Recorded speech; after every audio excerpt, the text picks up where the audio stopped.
Hola, estimados. Bueno, este es el video de sustituto para el día 7 de octubre. Para ese día tenía planeado practicar el entendimiento de la A en un par de ejemplos. Pero fuera de esto, les traje una fuente primaria de una voz de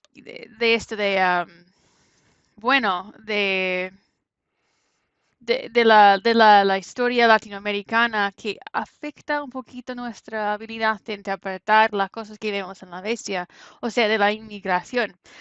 Pero bueno, empezamos con esta cosa de la A. Aquí vemos dos ejemplos, ¿verdad? Estas preguntas que están al principio, verán que la A personal, aparece en dos lugares distintos, ¿verdad? En la primera dice, ¿quién mira al gato? Y el segundo, ¿a quién mira el gato? Aquí verán que el orden de palabras no nos ayuda mucho, ¿verdad? Buscamos la A, porque la A marca objeto directo. O sea, ¿quién mira al gato? La respuesta es el perrito, ¿verdad? Es el perrito que mira al gato. Pero la otra pregunta, ¿a quién mira el gato? El gato es el que mira, ¿verdad? Él es el sujeto. A marca el objeto. Entonces la respuesta en la segunda, ¿a quién mira el gato? Es el pez, ¿verdad? ¿A quién mira el gato? Bueno, al pez, ¿verdad? Entonces esta A importa para entender lo que hay, ¿verdad? Aquí unos ejemplos más. Aquí les puse 4 oraciones que describen esta escena también con gatos y perros y un hombre, ¿verdad? Y entre esas 4 diría que por lo menos una es falsa, ¿verdad? Basada en la foto es falsa, ¿verdad? Por ejemplo, dice, es el hombre que mira el gato, ¿verdad? O sea, esto es cierto, este ejemplo es cierto porque es el gato mira al hombre, entonces sí. Igual, el perro, como está mirando al hombre, el segundo también es cierto, ¿verdad? Es al hombre que mira el perro, ¿verdad? Pero vamos, el tercer y cuarto ejemplo, ¿verdad? Esos 4 son diferentes porque la A marca el objeto, que no es el hombre ya, ¿verdad? Es al gato en el tercer ejemplo y al perro en el cuarto. Entonces, ¿qué pasa? Que es el hombre que mira al gato. En este caso, el hombre no es la persona a quien se mira, sino que es la persona quien mira, ¿verdad? Entonces, la tercera también es verdad. Y el cuarto ejemplo es el hombre que mira al perro, ¿verdad? Esto es falso. ¿Por qué? Porque el hombre no mira al perro, ¿ok? Estamos buscando la A. La A marca el objeto. Y claro, en español el orden de palabras puede variar un poquito más. Entonces, estamos buscando, es importante, importante, importante, ¿ok? Si hay preguntas con esto que me digan, ¿ok? Vamos, entonces las conversaciones más amplias que tenía para llegar a la inmigración tenían como base estas preguntas, la memoria. Les pregunto, ¿qué importancia tienen las memorias, verdad? ¿Y cómo nos acordamos del pasado? Y hay muchas maneras de responder a esa pregunta. Pueden, no sé, pausar el video y responder si quieren y después seguir con mis pensamientos. Pero a mí me importa, bueno, yo creo que las memorias nos dan la identidad, ¿verdad? Sabemos quiénes somos por nuestra memoria, ¿verdad? Si alguien tiene la amnesia, ya no sabe mucho de quién es, ¿verdad? Entonces, nos da algo de base de quiénes somos, ¿verdad? De la identidad. Las memorias forman una base de identidad. Y claro, no es solo mi identidad personal, sino que hay una identidad más grande, una identidad de mi grupo, del lugar en donde nací, de mi familia, del mundo, de hecho. Y acordarnos de lo que hicimos, de lo que somos, bueno, y que es nuestra base, ¿verdad? Es un punto de reflexión. ¿Cómo nos acordamos del pasado? Bueno, hay muchas maneras. ¿verdad? Hay maneras hacemos arte, por ejemplo. Las fotos hoy en día son muy, muy, muy, muy, muy comunes. Entonces, esa es una manera de hacer memorias y hasta cierto punto son arte también, ¿verdad? Y claro, hay pintura, ¿verdad? Escultura, hay exhibiciones, ¿verdad? Cosas que se pueden ir a ver físicamente. Pero también hay historias, ¿verdad? Escribimos, también contamos. Hay, había un momento en la vida humana en que no había la letra escrita, así que todas las historias eran orales, ¿verdad? O que había, pero no era muy popular, o no todo el mundo sabía escribir o leer, etcétera, etcétera. Es que, por ejemplo, la narrativa, la narración oral es que nos dio la memoria, ¿verdad? Entonces forma una gran parte. Relacionado con esto, hay una serie de libros esa es una trilogía de 3 libros, ¿verdad? Que se llama Memoria del Fuego, por Eduardo Galeano. Aquí, y no verán muy grande mi fotito, pero aquí estamos. Este es el libro, estoy con el tercer volumen aquí, ¿verdad? Que se llama del Viento. Sí, hay 2 más. De hecho, lo tengo en ambos idiomas, por si acaso. Y verán por qué, pero solo porque es un poco, hay muchas palabras que la gente no conoce, ¿verdad? Pero es importante, es importante. Si buscamos esto por Wikipedia, en inglés no hay una entrada de esta trilogía, pero en español sí. No es muy larga la entrada, pero dice, es una trilogía escrita por el escritor uruguayo, de Uruguay, Eduardo Galeano, ¿verdad? La trilogía viene de los años 80, ¿verdad? 82, 4 y 6. Y Memoria Siglo de Viento es de 86 porque es la tercera. Am, claro, los nacimientos, las caras y las máscaras y el siglo de viento, ¿verdad? Y verán aquí que cuenta la historia de América Latina desde la creación del mundo, porque todas las partes del mundo tienen sus historias de cómo se creó el mundo, hasta nuestros días, ¿verdad? O sea, los años 80, ¿verdad? El tercer libro, ¿verdad? Termina en año 86, ¿verdad? La última cosita que está aquí. Sí. Lo que pasa con esto, se compone de cosas que escribió el autor, ¿verdad? Es ficción hasta cierto punto, pero es ficción que se basa en la realidad. Es que en cada volumen se puede buscar las fuentes, ¿verdad? Fuentes primarias. Fuente es una palabra para sources o fountains, actually, también, ¿verdad? Y verán que hay muchas páginas, ¿verdad? En esta, y solo este volumen, porque hay 3, se puede imaginar, aparece, ¿cuántos? A ver, 4075, ¿verdad? Casi 500 fuentes que aparecen en este libro, ¿verdad? Que forman la base de la cosa que escribió, pero cada entrada un poco diferente, ¿verdad? Algunos son como si fueran cartas, algunos como si fueran cuentos orales, algunos como si fueran documentos oficiales, etcétera. Es que construye una narrativa erogénica, ¿verdad? De punto de vista de muchos lugares en Latinoamérica. Y cada entrada tiene su lugar. Por ejemplo, Ciudad de México. Esto es Cuautla, ¿verdad? Y después Hollywood, porque habla de Chaplin y Buster Keaton. Memphis, Río de Janeiro, Toronto, Leavenworth, que está en, no sé dónde está, los Estados Unidos por alguna parte. Campos de la Patagonia, Río Guayas, Acapulco, Buenos Aires, Azángaro, etcétera, ¿verdad? Y yo elegí una parte de ese libro, ¿verdad?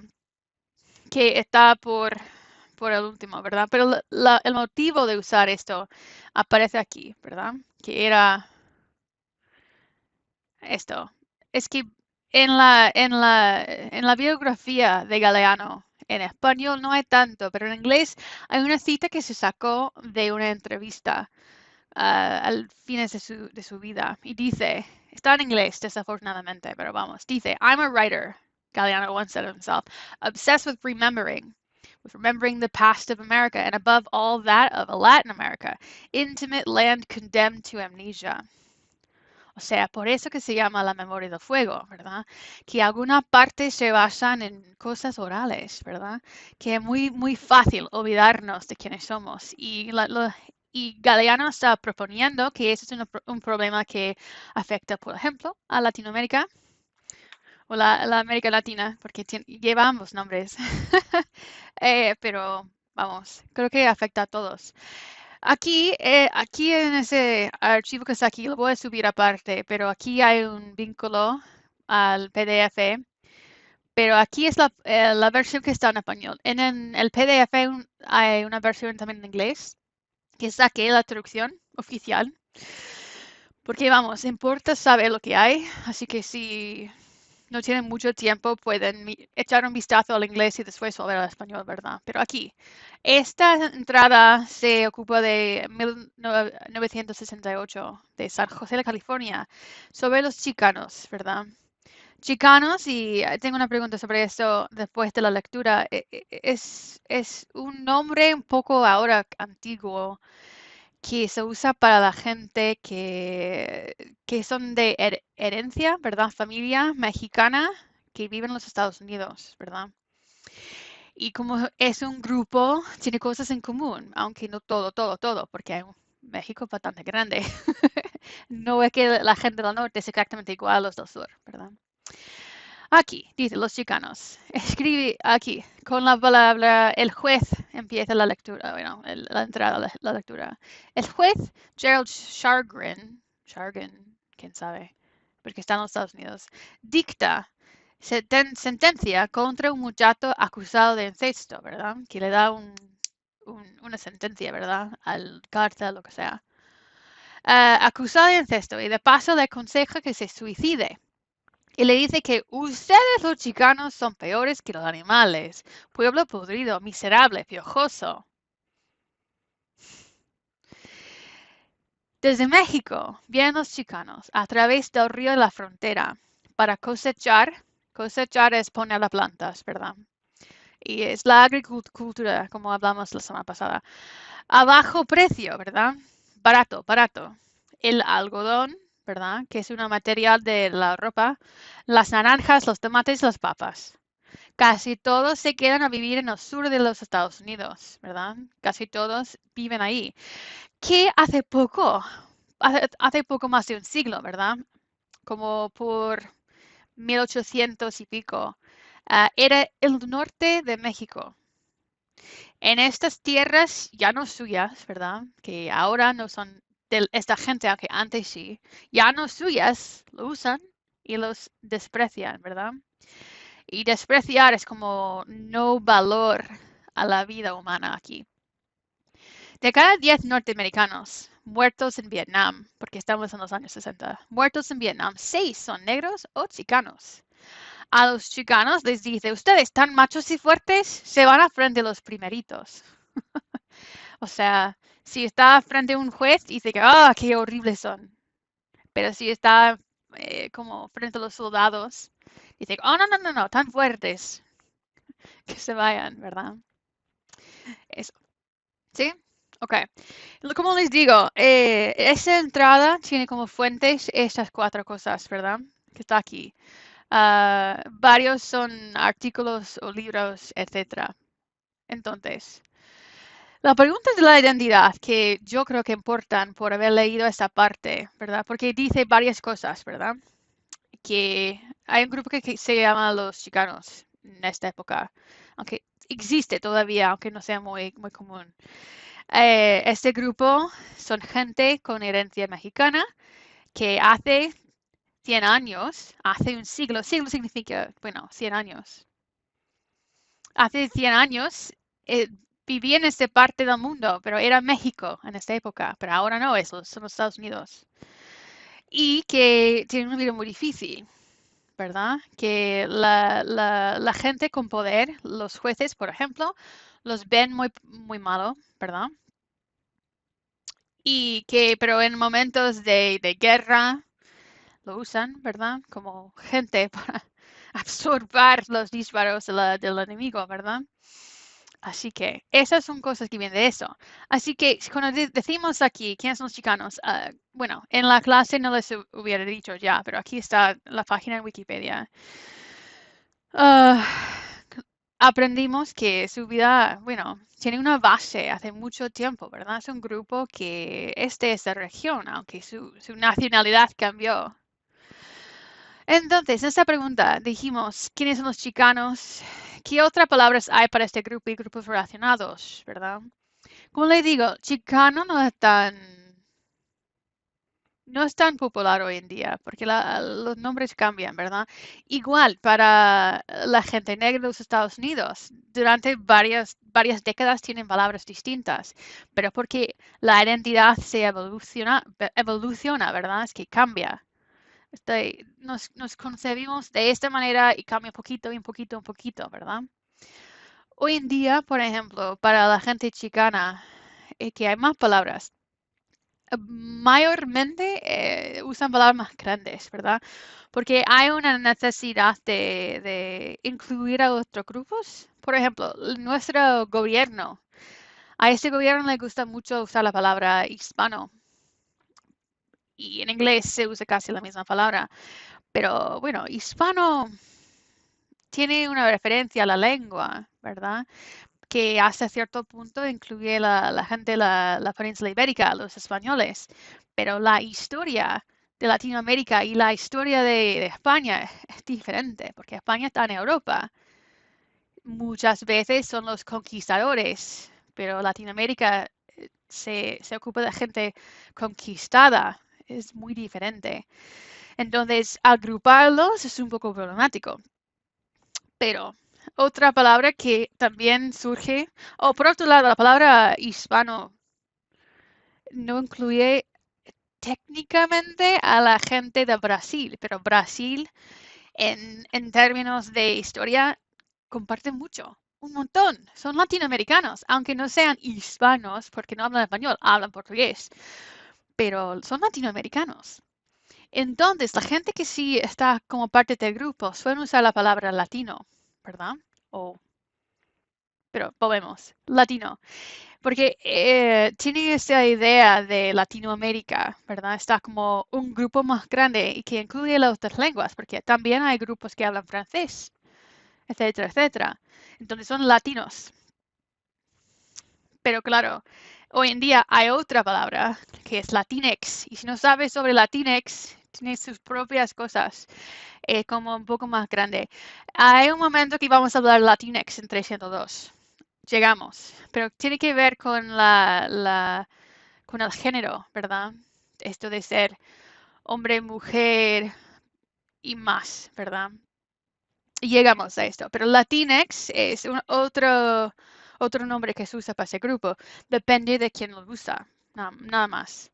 Entonces, esta tercera pregunta, ¿cuál es la importancia de un nombre de un grupo así? Es que las palabras consigo traen algo de importancia porque forman una vista de cómo concebimos a esos grupos. Por ejemplo, si alguien da un nombre a sí mismo, muchas veces es para incluir a otras personas, pero si es un nombre que se da por fuera, muchas veces para excluir, ¿verdad? Por eso que latino es una palabra que se usa para incluir. Y hispano muchas veces se usa desde una perspectiva de inglés para excluir, ¿verdad? Latinos que somos nosotros, hispanos que son ustedes, ¿verdad? Entonces, las palabras importan. En esta época, que escribió Galeano, Chicano tenía esta función para la gente con herencia mexicana, ¿verdad? Hoy en día, creo que la mayoría usan la palabra latino, pero depende de la persona, obviamente. Ok, y por último, esto es un poco más grande, pueden pensar en su tiempo libre, que les quería preguntar con qué grupo se identifican los Mainers, los estadounidenses, etcétera. Yo, por ejemplo, tengo muchas identidades y a la vez ninguna, porque me he mudado varias veces y es difícil saber exactamente quién soy desde esta perspectiva. Es que mi identidad hoy en día tiene más que ver con mis intereses o mi profesión y porque mi hogar, mi casa, llevo 15 años sin vivir cerca de mi familia. 15, 15. Había un momento en que me consideraba casi como persona de Chicago, aunque no nací allí. Pero bueno, pero hoy en día no, es que tienen su propia vida, estoy aparte. Y es eso, ¿verdad? Y claro, cuando decimos con quién nos identificamos, tenemos que preguntar cómo lo hacemos y cómo lo señalamos, ¿verdad? Pero bueno, son cosas para pensar. Bueno, entonces si se preguntan sobre esto, si quieren seguir esta conversación por manera escrita, por hablar conmigo, lo podemos hacer. Y fuera de eso, que tengan buen fin de semana.